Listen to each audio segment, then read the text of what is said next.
Bonjour à tous, bienvenue dans cette nouvelle vidéo. Si tu as toujours rêvé de créer tes propres rouges à lèvres, cette vidéo est faite pour toi. Mais avant de commencer, de quoi est composé un rouge à lèvres? Pour avoir la texture idéale, un fini satiné ou mat, une belle couleur, plusieurs ingrédients de base sont nécessaires.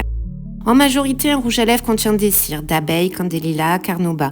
Elles apportent la dureté au rouge à lèvres, la brillance et un côté crémeux. Des agents de texture comme l'alcool cétéarylique, l'alcool cétylique ou l'acide stéaraïque. Leur rôle serviront à épaissir le rouge à lèvres, donner un côté émollient hydratant et aussi à stabiliser la formule. Il y a aussi des huiles végétales comme l'huile de ricin, jojoba ou d'amande douce. Elles hydratent et nourrissent les lèvres et ajoutent de la brillance. Et des beurres végétaux qui peuvent aussi avoir un impact sur la dureté du rouge à lèvres et l'hydratation. Pour la couleur, plusieurs possibilités, des micas naturels ou synthétiques, des pigments en poudre ou liquide.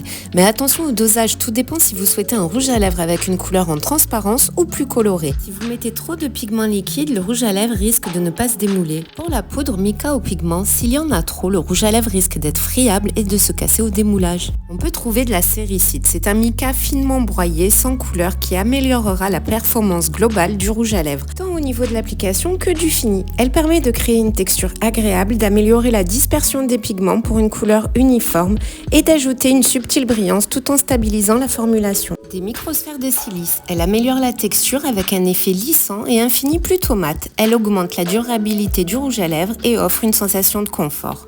Et des additifs comme la vitamine E, antioxydante, elle agit comme conservateur naturel de l'acide hyaluronique. Tout dépend des propriétés que l'on veut ajouter. C'est parti, pour le matériel, vous aurez besoin d'une balance de précision, d'un bol, un petit fouet, un petit pot et un thermomètre. Pour les ingrédients, de l'huile d'amande douce, de l'alcool cétéarylique, de la cire d'abeille, de l'huile de coco fractionnée, de la séricite, de la cire de candélila, du beurre de karité et de la vitamine E. Voici la recette de la base pour environ 6 rouges à lèvres de 3,5 g. C'est un exemple, vous pouvez faire vos propres essais, changer les huiles, beurre ou les cires. Le résultat final sera différent à chaque essai. Versez maintenant tous les ingrédients dans le bol sauf la vitamine E et mettez-le au bain-marie à feu doux jusqu'à ce qu'il fonde.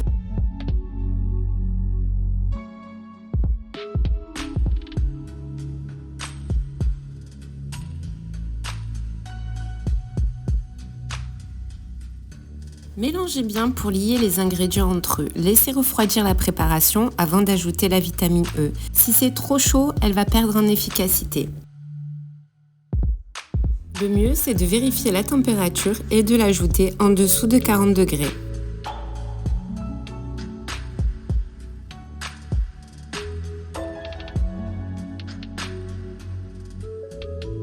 Mélangez une dernière fois, vous pouvez la verser dans un pot, laisser reposer pendant 1 à 2 heures et la base pour créer des rouges à lèvres est prête.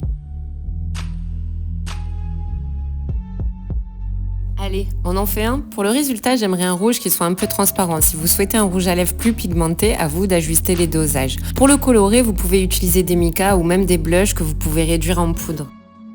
Mettez 3,5 g de base et ajoutez vos couleurs. Placez le petit bol au bain-marie et laissez fondre.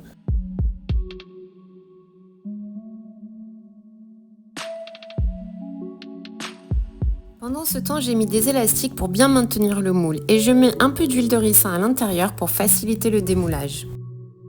Remuez bien pour lier les couleurs à la base.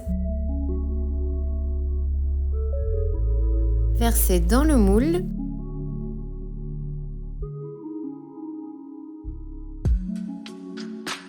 Laissez refroidir 5 minutes et placez-le au congélateur pendant 15 minutes.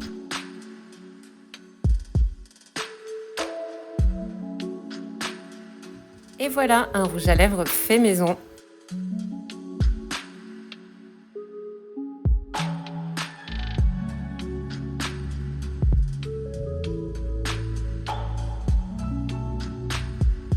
Merci à tous d'avoir visionné cette vidéo et j'espère qu'elle vous a plu. À très bientôt pour de nouvelles expériences.